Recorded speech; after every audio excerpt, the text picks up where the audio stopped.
Mobile brands mostly camera டார்கெட்டடாக ஒரு phone launch பண்ணுறாங்கன்னா performance side கொஞ்சம் கோட்டை விட்ட மாதிரி இருக்கும். அந்த அளவுக்கு ஒரு பெஸ்ட்டான ப்ராசராக கொடுத்துருக்க மாட்டாங்க. இதை பல தடவை நம்மளே வீடியோவில் சொல்லியிருக்கோம்.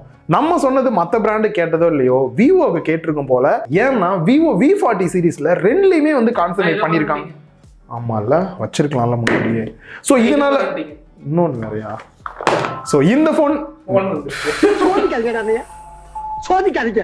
இது என்ன கிஃப்ட் அப்படின்னு பார்த்தீங்கன்னா, இந்த ஃபோன் நீங்களா போய் வாங்கினீங்க அப்படின்னா அந்த கிஃப்ட் கிடைக்காது. நான் சொல்ற மாதிரி வாங்கினீங்கன்னா தான் இந்த கிஃப்ட் உங்களுக்கு 200 ரூபாய்க்கு கிடைக்கும். அது எப்படின்றதையும் வீடியோவில் சொல்லியிருக்கேன். நீங்க பார்த்துட்டு இருக்கிறது லவுடலி டெக் சேனல். நான் சுகுமார். வாங்க ஃபோனை பத்தி டீட்டெயிலாக பார்க்கலாம். இந்த வீடியோக்கான ஸ்பான்சர் நீங்க நினைக்கிற மாதிரி விவோ கிடையாது. அப்ப யாரு தாங்க சொல்லுங்க அப்படின்னு கேட்டீங்கன்னா, டார்லிங் ரீட்டைல்ல இருந்து தான் நமக்கு சென்ட் பண்ணியிருக்காங்க. இந்த ஃபோன் புதுசா வந்திருக்கு, டெஸ்ட் பண்ணி பார்த்துட்டு உங்களோட கருத்து என்னன்றதை நீங்க சொல்லுங்க. நாங்க சில கிஃப்ட்டும் கொடுக்குறோம் ஃபோன் வாங்குறவங்களுக்கு, அதையும் வீடியோவில் சொல்லிருங்க அப்படின்னாங்க. ஸோ வீடியோவில் இதில் என்னெல்லாம் கிஃப்ட் வருதுன்றதை ஒன் பை ஒன்னா இடையில ரிவீல் பண்ணிட்டே இருக்கேன். வீடியோ பார்த்துட்டு உங்களுக்கு எந்த கிஃப்ட் பிடிச்சிருந்தது அப்படின்றதையும் கீழே கமெண்ட் பாக்ஸ்ல கமெண்ட் பண்ணுங்க. குயிக்கா ஒரு அன்பாக்சிங் பண்ணிடலாம். மேலே க்ளோ ஆகக்கூடிய இந்த ஒரு ரேப்பர் ரிமூவ் பண்ணிடலாம். மேலேயே பார்த்தீங்க அப்படின்னா விவோ 10 இயர்ஸ்னு போட்டிருக்காங்க. விவோ இந்தியாவுக்கு வந்து ஆல்மோஸ்ட் 10 இயர்ஸ் ஆயிடுச்சு. அண்ட் ஃப்ரண்ட்லேயே Vivo V40 Pro co engineered with Zeiss அப்படின்றதையும் மென்ஷன் பண்ணியிருக்காங்க. அண்ட் பேக் சைடில் சார் வேல்யூ, கலர் என்ன, பாக்ஸில் என்னெல்லாம் கொடுத்துருக்காங்கன்றதை மென்ஷன் பண்ணியிருக்காங்க. ரேம் அண்ட் ஸ்டோரேஜ் கூட இருக்கு. அண்ட் சீலை கட் பண்ணிட்டு பாக்ஸை ஓப்பன் பண்ணோம் அப்படின்னா உள்ள எடுத்தோடனே மொபைல் தான் கொடுத்துருக்காங்க. மேல இருக்கக்கூடிய இந்த ஒரு ரேப்பர் ரிமூவ் பண்ணிடலாம். நெக்ஸ்ட் மொபைலை டர்ன் ஆன் பண்ணிடுவோம். ஒரு சிலிகான் ஜெல் கேஸ் ஒன்று வந்து கொடுத்துருக்காங்க. அதையும் வந்து போட்டு பார்த்தேன், நல்லா தான் ஃபிட் ஆகுது. கொஞ்ச நாள் வச்சிருக்கலாம். Next user manual and warranty card செப்பரேட்டாக கொடுத்துருக்காங்க. அண்ட் 80 வாட் சப்போர்ட் பண்ணக்கூடிய ஃபாஸ்ட் சார்ஜிங் அடாப்டர் இருக்கு. ஒரு டைப் சி கேபிள் கொடுத்துருக்காங்க. அண்ட் ஒரு சிம் எஜெக்டர் டூல் இருக்கு. ஸோ ஃபர்ஸ்ட் மொபைலோட லுக்கை பார்த்தோன்னே எனக்கு ஃபீல் ஆனது, என்ன இந்த கேமரா பம்ப் கொஞ்சம் வித்தியாசமா இருக்கிற மாதிரி இருக்குன்ற மாதிரி தான் இருந்தது. உங்களுக்கு பார்க்க எப்படி தோணுது அப்படின்றதையும் சொல்லுங்க. அதில் ஃபர்ஸ்ட் மேலே இருக்க ரிங்கு பார்த்தீங்க அப்படின்னா மெட்டலில் வந்து கொடுத்துருக்காங்க. எனக்கு தெரிஞ்சு இது ஒரு நல்ல விஷயம் தான். ஏன்னா கீழே எல்லாம் வைக்கிறோம் அப்படின்னா கிளாஸ் பாடி ஸ்க்ராட்ச் ஆகாமல் இருக்கிறதுக்கு இந்த மெட்டல் ரிங் வந்து ஹெல்ப்ஃபுல்லாக இருக்கும். ஸோ பேக் சைட் பார்த்தீங்கன்னா நான் ஏற்கனவே சொன்ன மாதிரி கிளாஸ் தான் யூஸ் பண்ணியிருக்காங்க. பார்க்கறதுக்கு கலர் வந்து லைட்டாக மேட் ஃபினிஷில் இருக்கிற மாதிரி இருந்தாலும் ஃபுல்லாக கிளாஸி ஃபீல்டில் தான் இருக்குது. கலர் அப்படின்னு பார்க்கும்போது blue colour and grey colour 2 colour வந்து கொடுத்துருக்காங்க. பார்க்கறதுக்கு ட்ரோன் ஷாட்ல இருந்து ஒரு அருவி அப்படியே போனால் எப்படி இருக்கும் பார்க்கறதுக்கு, அந்த மாதிரியான ஒரு ஃபீல்டில் வந்து கொடுத்துருக்காங்க. டிசைன் ஓவராலாக பார்க்கறதுக்கு நல்லா இருக்குது, கொஞ்சம் வித்தியாசமாக இருக்கிற ஃபீல் வந்து கொடுக்குது. ஆனால் அதை தாண்டி முக்கியமாக இந்த விஷயத்தை பேசுறதுக்கு முன்னாடி பேட்டரியை பற்றி பேசிடணும். ஏன்னு பார்த்தீங்கன்னா 5500 mAh பேட்டரி கெப்பாசிட்டி கொடுத்துருக்காங்க. ரியலாக எனக்கு தெரிஞ்சு V சீரீஸில் ஃபர்ஸ்ட் டைமாக கொடுத்துருக்காங்க அப்படின்னு நினைக்கிறேன். 80 வாட்ஸ் ஃபாஸ்ட் சார்ஜிங் சப்போர்ட்டோடையும் வருது. இந்த அடாப்டரை யூஸ் பண்ணி 1 to 50% சார்ஜ் பண்ணுறதுக்கு 26 நிமிஷமும் 100% சார்ஜ் பண்ணுறதுக்கு 50 மினிட்ஸ் டைம் எடுத்துக்கும் அப்படின்றாங்க. ஃபாஸ்ட் சார்ஜிங் நல்லா இருக்கு. பேட்டரி லைஃப் அப்படின்னு வரும்போது நார்மல் யூஸ்லாம் பண்ணுறோம் அப்படின்னா ஒரு நாளைக்கு மேலேயே நல்லாவே கிடைக்குது. அதே சமயம் கொஞ்சம் கேமரா டார்கெட்டடா நிறைய கேமரா போட்டோ சாம்பிள்ஸ்லாம் எடுக்கிறோம் அப்படின்னும் போது 1 டேக்கான பேட்டரி லைஃப் கிடைக்குது. எதுக்கு பேட்டரி கெப்பாசிட்டியை முன்னாடியே சொன்னேன் அப்படின்னா 5500 mAh பேட்டரி கெப்பாசிட்டி கொடுத்தோம். திக்னஸ் 7.58 mm தான் கொடுத்துருக்காங்க. ஸோ அதனால திக்னஸ் கம்மியாக பார்க்கறதுக்கு ஸ்லிம்மாக இருக்கிற ஃபீல் லைட்டாக கொடுக்க தான் செய்யுது. அண்ட் வெயிட் பார்த்தீங்கன்னா 192 கிராம் வந்து கொடுத்துருக்காங்க. வெயிட் பேலன்ஸ் பெட்டராகவே பண்ணியிருக்காங்க. இதனால கையில் ஹோல்டு பண்ணி யூஸ் பண்ண எந்த அளவுக்கு இருக்கு அப்படின்னு பார்க்கும்போது பேக் சைடில் 2 பக்கமே கர்வ் கொடுத்துருக்கனால கையில் ஹோல்டு பண்ணுறதுக்கு நல்ல ஒரு கம்ஃபர்டபுள் கிடைக்குது. அதே நான் ஏற்கனவே சொன்ன மாதிரி கிளாஸி ஃபீல் இருக்கனால லைட்டாக ஸ்லிப் ஆகிற மாதிரியான ஒரு ஃபீல் வந்து கொடுக்குது.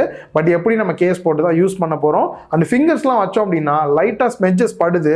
ஆனால் பார்க்கறதுக்கு அது வெளியில் தெரியவே இல்லை, நல்லாவே மேனேஜபிளாக இருக்கு. 40 Pro அண்ட் 40 ரெண்டு மொபைலுக்குமே IP68 ரேட்டிங் வந்து கொடுத்துருக்காங்க. இதனால ஃபோனில் வந்து இந்த மாதிரி தெரியாமல் தண்ணி பட்டுறது, டேரெக்டாக தண்ணி ஊற்றிடுறீங்க இல்லை தண்ணிக்குள்ளே போட்டுறீங்க அப்படின்னாலுமே எடுத்து தொடச்சிட்டு நீங்கள் டேரெக்டாக மொபைலை வந்து யூஸ் பண்ணலாம். நானுமே டெஸ்ட் பண்ணி பார்த்துட்டேன். அண்ட் அப்படியே டிஸ்பிளேக்கு வந்தோம் அப்படின்னா கர்வ்டு டிஸ்பிளே கொடுத்துருக்காங்க. பெசல்ஸ் எல்லாமே நல்ல மினிமம் பெசல்ஸாக இருக்கனால ஒரு ஃபுல் வியூ டிஸ்பிளே, அதுவும் ஒரு பெரிய ஃபோனை பார்க்குற மாதிரியான ஒரு ஃபீல் கிடைக்குது. அப்படி எந்த அளவுக்கு பெருசு அப்படின்னு பார்த்தீங்கன்னா 6.78 inch டிஸ்பிளே கொடுத்துருக்காங்க. அண்ட் இது வந்து 1.5K AMOLED டிஸ்பிளே யூஸ் பண்ணியிருக்காங்க. 10-bit டிஸ்பிளே இதில் வந்து கொடுத்துருக்காங்க. அண்ட் ரிஃப்ரெஷ் ரேட்டை பொறுத்த வரைக்கும் 120 Hz ரிஃப்ரெஷ் ரேட் கொடுத்துருக்காங்க. நான் ஆட்டோ செட் பண்ணி செக் பண்ணி பார்க்கும்போது 60 Hz, 90 Hz, 120 Hz வரைக்குமே ஆட்டோமேட்டிக்காக வந்து சேஞ்ச் ஆகுது. அண்ட் நெக்ஸ்ட் HDR 10+ சப்போர்ட் கொடுத்துருக்காங்க. இதனால நீங்கள் HDR வீடியோஸ் யூடியூப் இதெல்லாம் வந்து பார்த்துக்க முடியுது. ஸ்காட் சென்சேஷன் ஆல்ஃபா அப்படின்றது தான் ஸ்க்ரீன் ப்ரொடெக்ஷன் வந்து கொடுத்துருக்காங்க. இது ஃப்ரண்ட் அண்ட் பேக் ரெண்டுலேயுமே இதுதான் கொடுத்துருக்காங்க அப்படின்னு நினைக்கிறேன். பீக் பிரைட்னஸ் அப்படின்னு வரும்போது 4500 nits வந்து கொடுத்துருக்காங்க. நான் லைவா நிறைய இடத்துல பார்த்தீங்க அப்படின்னா பிரைட்னஸை குறைக்கிற மாதிரி தான் இருந்தது. அந்த அளவுக்கு நல்லாவே பிரைட்னஸ் வந்து கிடைச்சிருந்தது. குறிப்பாக இன்டோர் அவுட்டோர் டைரக்ட் சன்லைட்ல கூட பார்த்தீங்க அப்படின்னா டிஸ்பிளேயோட விசிபிலிட்டி பெட்டராகவே இருக்கு. ஸோ ஓவரால் டிஸ்பிளேயோட குவாலிட்டி அப்படின்னு பார்க்கும்போது நான் நார்மலாக மீடியா கன்சியூம் பண்ண வீடியோஸ்லாம் பார்க்கும்போது கூட பெஸ்ட்டாக இருந்தது. அண்ட் குறிப்பாக கேம் பிளே பண்ணும்போது கூட டிஸ்பிளேயோட குவாலிட்டி வைஸ் பார்த்தீங்கன்னா ஒரு பெஸ்ட்டான டிஸ்பிளேவாக தான் யூஸ் பண்ணியிருக்காங்க. கிஃப்ட் பாக்ஸே எனக்கு கொஞ்சம் இம்ப்ரெஸ்ஸாக இருக்கிற மாதிரி இருந்தது. ஓப்பன் பண்ணிட்டு என்ன இருக்குன்றதை பார்க்கலாம். 3 கிஃப்ட் இருக்குன்னு இருக்காங்க. டிஃப்ரெண்ட்டாக இருக்குல்ல, அப்படியே ஸ்டெப்ஸ் மாதிரி நல்லா பண்ணியிருக்காங்க. ஸோ ஃபஸ்ட்டு கிஃப்ட்டை ஓப்பன் பண்ணுவோம் என்ன இருக்குன்ட்டு. ஸோ ப்ரோ மாடல் வாங்குறீங்க அப்படின்னா ஃபஸ்ட்டு ஒரு ஸ்மார்ட் வாட்ச் வந்து ஃப்ரீயாக கொடுக்குறாங்க. ஸோ அண்ட் நெக்ஸ்ட்டு எடுக்கிறது இது என்னடா இது எவ்வளோ குட்டியாக இருக்கு பாரு. ஸோ ஒரு குட்டியாக ஏன்னா இவ்வளோ குட்டியாக நான் பார்த்ததே இல்லையடா வேறு. ஸோ அதுக்கான யூசர் மேனுவல் அண்ட் கேபிள் கொடுத்துருக்காங்க. செம்ம குட்டியாக இருக்குது இயர்பட்ஸு. நெக்ஸ்ட் மூணாவதாக வந்து ஒரு ஒயர்டு இயர்ஃபோன் வந்து கொடுத்துருக்காங்க. செக்யூரிட்டி அன்லாக்கை பொறுத்த வரைக்கும் இன்டிஸ்பிளே ஃபிங்கர் பிரிண்ட் ஸ்கேனர் கொடுத்துருக்காங்க. நல்லாவே ஃபாஸ்ட்டாக அன்லாக் ஆகுது. அதே மாதிரி நீங்கள் ஃபேஸ் அன்லாக் பண்ணோம் அப்படின்னாலும் கூட ஓரளவுக்கு லோ லைட் ஆனாலும் கூட குயிக்காக அன்லாக் ஆகிறத பார்க்க முடிஞ்சுது. அந்த பாட்டமில் டியூவல் சிம் ஸ்லாட் கொடுத்துருக்காங்க. 5G பேண்டை பொறுத்த வரைக்கும் 8 பேண்ட் சப்போர்ட்டோட வருது. நெக்ஸ்ட் மைக் கொடுத்துருக்காங்க. டைப் சி போர்ட் இருக்கு அண்ட் ஸ்பீக்கர்கள் இருக்கு. ஸ்பீக்கரை பொறுத்த வரைக்கும் டாப்ல இருக்கக்கூடிய இயர்பீஸுமே ஸ்பீக்கராக இருக்கு. சவுண்ட் குவாலிட்டியை பொறுத்த வரைக்கும் ஸ்டீரியோ ஸ்பீக்கர் எஃபெக்ட் ரொம்பவே நல்லா இருக்கு. கேட்கறதுக்கும் நல்ல சவுண்ட் குவாலிட்டியாக இருக்கு. பட் இதுல டால்பி அட்மோஸ் சப்போர்ட் கொடுக்காது. எனக்கு தெரிஞ்ச ஒரு சின்ன குறையா இருக்கிற ஃபீல் இருக்கு. அந்த டாப்ல நாய்ஸ் கேன்சலேஷன் மைக் கொடுத்துருக்காங்க. இதுல ஐஆர் பிளாஸ்டர் மிஸ் ஆகுது. அதுவுமே கொடுத்திருந்தா இன்னும் கொஞ்சம் பெட்டரா இருந்திருக்கும். ரைட் சைடுல volume rocker key and power button கொடுத்துருக்காங்க. நெக்ஸ்ட் ஓஎஸ்க்கு வந்தோம் அப்படின்னா ஃபன்டச் ஓஎஸ் 14 ஆண்ட்ராய்ட் 14 பேஸ் பண்ணி ரன் ஆகிற மாதிரி வந்து கொடுத்துருக்காங்க. லாஸ்டா வந்திருக்கக்கூடிய செக்யூரிட்டி பேட்ச் அப்டேட்டை பொறுத்த வரைக்கும் ஜூன் வரைக்குமே வந்து கொடுத்துருக்காங்க. அண்ட் இவங்க ப்ராமிஸா கொடுக்கக்கூடிய அப்டேட்ஸ் அப்படின்னு பார்க்கும்போது 3 வருஷத்துக்கான சாஃப்ட்வேர் அப்டேட்டும் 4 வருஷத்துக்கான செக்யூரிட்டி பேட்ச் அப்டேட்டும் கொடுக்குற மாதிரி சொல்லியிருக்காங்க. மோஸ்ட்லி விவோ பார்த்தீங்கன்னா ரெகுலராக அந்த அப்டேட்ஸ்லாம் வந்து கொடுத்துருவாங்க. ஸோ அந்த வகையில் பார்க்கும்போது பெஸ்ட்டாக தான் தோணுது. தேவையில்லாத ஆப்ஸ் அண்ட் ப்ளோட்வேர்ஸ் அப்படின்னு பார்க்கும்போது ரொம்ப மினிமலாக தான் வந்து கொடுத்துருந்தாங்க. ஒரு 4-5 ஆப்ஸ் இருந்தது. ஸோ அதையும் கூட அன்இன்ஸ்டால் பண்ணுற மாதிரி தான் இருக்கு. கனெக்டிவிட்டி அப்படின்னு வரும்போது Wi-Fi 7ம் ப்ளூடூத் 5.3 கொடுத்துருக்காங்க. அண்ட் இதில் ஏஐ எரேசர் ஆப்ஷனுமே கொடுத்துருக்காங்க. அந்த பேக்ரவுண்டில் இருக்கவங்க எல்லாம் எரேஸ் பண்ணுறதுக்கு வந்து யூஸ் பண்ணிக்க முடியுது. ஸோ நார்மலாக ஒரு ஃபோட்டோ எடுத்துட்டு அந்த அளவுக்கு கிளாரிட்டியாக இல்லை அப்படின்னாலுமே ஏஐ கிளாரிட்டி அப்படின்ற ஆப்ஷன் கொடுத்துருக்காங்க. ஃபோட்டோவை இன்னும் கொஞ்சம் பெட்டராக என்ஹான்ஸ் பண்ணி கொடுக்குது. ஸோ நெக்ஸ்ட் இந்த ஃபோனோட டார்கெட் வந்து கேமரா தான். அதே மாதிரி ரிவ்யூவருக்கு கஷ்டமே இருக்கக்கூடாது. கொஞ்சம் ஈஸியாக சொல்கிற மாதிரி இருக்கணுன்றதுக்காகவே கேமரா பார்த்தீங்கன்னா 4 கேமரா டோட்டலாக 4மே வந்து 50 மெகா பிக்சல் கொடுத்துட்டாங்க. ஒரே வார்த்தையாக வேலை முடிஞ்சிருச்சு. பட் எக்ஸ்பிளைன் பண்ணணும்ல, அதனால first selfie camera 50 mega pixel 2.0 ஐ ஆட்டோ ஃபோக்கஸிங்கோட கொடுத்துருக்காங்க. ஸோ அதனால யூஸ் என்ன அப்படின்னு பார்த்தீங்கன்னா நீங்கள் நார்மலாக மெயின் கேமராவில் எப்படி ஃபோட்டோ எடுக்கும்போது உங்களுக்கு ஆட்டோ ஃபோக்கஸிங் ஆகுதோ அதே மாதிரி செல்ஃபி கேமரா எடுக்கும்போதும் ஆகுது. உங்களுக்கு டார்கெட்டடாக எந்த இடத்த ஃபோக்கஸ் பண்ணணுமோ செல்ஃபி கேமராவில் கூட ஃபோக்கஸ் பண்ணி எடுக்க முடியுது. இதனால உங்களோட ஃபோட்டோஸ் பார்க்கறதுக்கு கிறிஸ்டல் கிளியராக இருக்கிற ஃபீல் நல்லாவே கிடைக்குது. குறிப்பாக நல்ல இமேஜ் ஷார்ப்பாகவும் இருக்குது அப்படின்னு சொல்லலாம். இதுலேயே போர்ட்ரேட் ஃபோட்டோஸ் எடுக்கும்போது கூட எட்ஜ் டிடெக்ஷன்லாம் இன்னுமே பெட்டராக இருக்குது. ஸோ செல்ஃபி லவராக இருக்கீங்க அப்படின்னா இந்த ஃபோனை கண்டிப்பாக நீங்கள் லவ் பண்ணி தான் ஆகணும். பேக் சைடில் ட்ரிபிள் கேமரா செட்டப் கொடுத்துருக்காங்க. Main camera 50 megapixel, aperture value 1.88ஓட ஓஎஸ் சப்போர்ட்டோடையும் வருது. இதுலேயும் ஆட்டோ ஃபோக்கஸிங் கொடுத்துருக்காங்க. சோனியோட IMX 921 சென்சார் வந்து யூஸ் பண்ணியிருக்காங்க. இதில் எடுக்கப்பட்ட ஒரு சில ஃபோட்டோஸ் நீங்கள் பார்க்கலாம். அண்ட் அதே மாதிரி அல்ட்ரா வைட் ஆங்கிளுமே பார்த்தீங்க அப்படின்னா 50 மெகா பிக்சல் ஆட்டோ ஃபோக்கஸிங்கோட கொடுத்துருக்காங்க. இதில் எடுக்கப்பட்ட இந்த ஒரு சில ஃபோட்டோஸ் மெயின் கம்பேர் பண்ணா எந்த அளவுக்கு இருக்கு அப்படின்றதையும் பார்க்கலாம். சோ இந்த அல்ட்ரா வைட் ஆங்கிள் கேமராவை யூஸ் பண்ணி மேக்ரோ போட்டோ எடுக்கிற மாதிரியும் கொடுத்திருக்காங்க.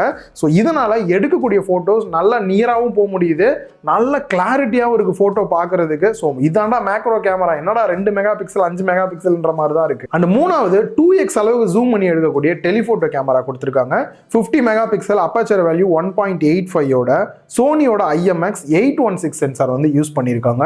இதுல மெயினோட கம்பேர் பண்ணி எப்படி இருக்குன்றதை நீங்க பார்த்துக்கலாம். இதுலயும் குறிப்பா போர்ட்ரேட் போட்டோஸ் எப்படி இருக்குன்னு பார்க்கும்போது நீங்க ஸ்பெசிஃபிக்கா இந்த லென்ஸ் எல்லாம் சூஸ் பண்ணணும்னு அவசியமே இல்லை. 24mm, 35mm, 50mm, 85mm, 100mm இந்த மாதிரி நீங்க சூஸ் பண்ணாலே போதும்.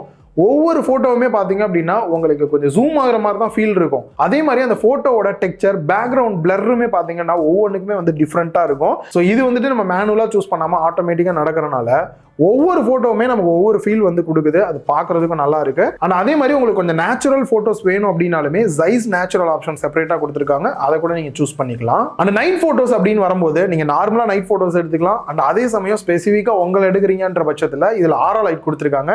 முன்னாடி இந்த ஆரா லைட் சைஸ் கொஞ்சம் பெருசா இருந்தது, இப்போ கொஞ்சம் சின்னதா இருக்கிற மாதிரி தான் கொடுத்துருக்காங்க. இதோட டெம்பரேச்சர் வந்து நீங்க மேனுவலாவும் சேஞ்ச் பண்ணிக்கலாம். ஆட்டோமேட்டிக் அப்படின்ற பட்சத்தில் அதுவே டிடெக்ட் பண்ணி உங்களுக்கு ஏற்ற மாதிரி வந்துட்டு கலர்ஸை சேஞ்ச் பண்ணிக்கும். ஓவராலா போட்டோஸ்லாம் எப்படி இருந்துச்சுன்னு பார்க்கும்போது இவங்க டார்கெட்டடா கேமரா சென்ட்ரிக் போனா லான்ச் பண்றாங்க. அதை அச்சீவ் பண்ணிட்டாங்களா அப்படின்னு கேட்டா போட்டோட அவுட்புட்ஸ்லாம் பார்க்கும்போது எனக்கு பெஸ்டா இருக்கிற ஒரு ஃபீல் தான் கிடைக்குது. அண்ட் வீடியோ அப்படின்னு வரும்போது கூட ஃபிளாக்ஷிப் லெவலில் சூப்பரான விஷயம் பண்ணியிருக்காங்க. 4 கேமரா இருக்கு, செல்ஃபி கேமராவோட சேர்த்து எல்லாத்துலேயுமே மேக்ஸிமம் 4K 1080p ரெண்டுமே பார்த்தீங்கன்னா 60 இல்லாட்டி 30 fps எடுக்கிற மாதிரி வந்து கொடுத்துருக்காங்க. ஸோ உங்களுக்கு ஜூம்ல எடுக்கணுமா இல்லை அல்ட்ரா வைட் ஆங்கிள் எடுக்கணுமான்றதுக்கு ஏற்ற மாதிரி எல்லா கேமராவையும் யூஸ் பண்ணி வீடியோ எடுக்கிற மாதிரி கொடுத்துருக்காங்க. இது ஒரு நல்ல விஷயம் அப்படின்னு சொல்லலாம். அண்ட் அதே மாதிரி சினிமேட்டிக் வீடியோ ஆப்ஷனுமே வந்து கொடுத்துருக்காங்க. நார்மலாக வீடியோவில் வந்து உங்களுக்கு போர்ட்ரேட் ஆப்ஷனோட வந்துடும். ஸோ இது இன்னுமே கொஞ்சம் டெவலப்பிங் ஸ்டேஜில் தான் இருக்குது. இன்னும் கொஞ்சம் இம்ப்ரூவ் பண்ணால் பெட்டராக இருக்கும். 30 fps தான் மேக்ஸிமம் எடுக்கிற மாதிரி கொடுத்துருக்காங்க. So camera okay. Next performance அப்படின்னு வரும்போது இதில் மீடியாடெக்கோட டிமென்சிட்டி 9200 ப்ளஸ் ப்ராசர் வந்து கொடுத்துருக்காங்க.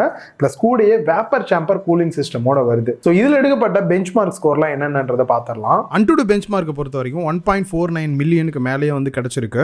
கீக் பெஞ்சோட சிங்கிள் கோரோட ஸ்கோரை பொறுத்த வரைக்கும் 2016, மல்டி கோரை பொறுத்த வரைக்கும் 5283 வந்திருக்கு. வைல்ட் லைஃப் எக்ஸ்ட்ரீம் ஸ்ட்ரெஸ் டெஸ்ட்டை பொறுத்த வரைக்கும் 71.1% வரைக்குமே ஸ்டெபிலிட்டி கிடைக்குது. அதுவே CPU த்ராட்லிங்கை பொறுத்த வரைக்கும் 79% வருது. பெஞ்ச் மார்க் மட்டும் இல்லாமல் கேம் பிளே பண்ணும் போதெல்லாம் டெம்பரேச்சர் செக் பண்ணி பார்க்கும்போது 40லேருந்து 47 வரைக்குமே போச்சு. ஸோ சில டைம் பார்த்தீங்க அப்படின்னா கொஞ்சம் ஹெவியான கேம்லாம் ப்ளே பண்ணுறோம், ரொம்ப நேரம் ப்ளே பண்ணுறோம் அப்படின்னா கொஞ்சம் வார்மாக இருக்கிறத வந்து ஃபீல் பண்ண முடியுது. அதே சமயம் நம்ம ஹை கிராஃபிக்ஸ்ல எல்லாம் வச்சு கேம் பிளே பண்ணும்போது பெருசாக லேக் இருக்கிற மாதிரி எங்கேயுமே நோட் பண்ணல. அதே மாதிரி டெய்லி யூஸ்க்குமே ரொம்பவே ஸ்மூத்தாக இருக்கிற ஃபீல் தான் இருக்கு. இந்த டிவைஸ் வந்து கேமரா டார்கெட்டடாக தான் லான்ச் பண்ணியிருக்காங்க. பட் ரொம்ப மோசமான ப்ராசராக கொடுக்காம ஓரளவுக்கு மேனேஜ் பண்ணுற அளவுக்கு நல்ல ப்ராசராகவே கொடுத்துருக்காங்க. ப்ரைஸ் என்னன்னு பார்க்க போகிறதுக்கு முன்னாடி என்ன ப்ரோ இந்த விவோ V40 மறந்துட்டீங்களேன்னா ஞாபகம் இருக்கு. அதனால தான் இதை பற்றி பார்க்கலாம். பெரிய லெவலில் டிஃப்ரென்ஸ் எதுவுமே இல்லை. டிசைனாக இருக்கட்டும், டிஸ்பிளேவாக இருக்கட்டும், பேட்டரி கெப்பாசிட்டி, ஃபாஸ்ட் சார்ஜிங் ஈக்குவலாக ஒரே மாதிரி தான் வந்து கொடுத்துருக்காங்க. எந்த இடத்துல முக்கியமாக சேஞ்சஸ் இருக்குன்னா ப்ராசஸரில் தான் டிஃப்ரெண்ட் இருக்கு. Snapdragon 7 Gen 3 வந்து யூஸ் பண்ணியிருக்காங்க. அன்டு பெஞ்ச் மார்க்கை பொறுத்த வரைக்கும் 8 lakh ப்ளஸ் கிடைச்சிருந்தது. அண்ட் கீக் பெஞ்சோட சிங்கிள் கோர் வந்துட்டு 1154, மல்டி கோர் வந்துட்டு 3086 வரைக்குமே போயிருந்தது. வைல்ட் லைஃப் எக்ஸ்ட்ரீம் ஸ்ட்ரெஸ் டெஸ்ட்டை பொறுத்த வரைக்கும் 99.3% வரைக்குமே ஸ்டெபிலிட்டி இருந்தது. இதுல ஹீட்டிங் எந்த அளவுக்கு போச்சு அப்படின்னு பார்க்கும்போது டெஸ்ட் கேம் பிளே எல்லாம் பண்ணும்போது மேக்ஸிமம் 40 அந்த ரேஞ்சில் தான் இருந்தது. ரொம்ப அதிகமாலாம் வந்து போகல. கேம் பிளே அப்படின்னு வரும்போது கூட பர்ஃபார்மன்ஸ் வைஸ் ரொம்பவே நல்லா இருக்கிற ஃபீல் தான் இருந்தது. ரொம்ப ஸ்மூத்தாக இருந்துச்சு ஹை கிராஃபிக்ஸில் வச்சு கேம் பிளே பண்ணும்போது கூட. அண்ட் கேமரா செட்டப் அப்படின்னு வரும்போது என்னென்ன சென்சார்ன்றதை வந்து மென்ஷன் பண்ணல. இதுல பாத்தீங்க அப்படின்னா அந்த எக்ஸ்ட்ரா 2x அளவுக்கு ஜூம் பண்ணக்கூடிய டெலிஃபோட்டோ கேமரா மட்டும் கிடையாது. மற்ற 3 கேமராவுமே பாத்தீங்கன்னா அதே 50 மெகா பிக்சல்லே வந்து கொடுத்துருக்காங்க. இவ்வளவுதான் டிஃபரன்ஸே இருக்கு. நார்மலா விவோ கிட்ட இருந்து வந்ததுன்னா பிரைஸ் என்னன்னு சொல்ல மாட்டாங்க, லான்ச்சுக்கு அப்புறம் தான் தெரியும். பட் நமக்கு போன் ரிசீவ் ஆனது டார்லிங் ரீட்டைல்னால நம்ம கிட்ட என்ன பிரைஸ் அப்படின்றத சொல்லிட்டாங்க. ஃபர்ஸ்ட் V40 வந்துட்டு 8GB RAM 128GB இன்டர்னல் ஸ்டோரேஜோட 35,000 ரூபாய் வந்து பிரைஸ் பண்ணியிருக்காங்க.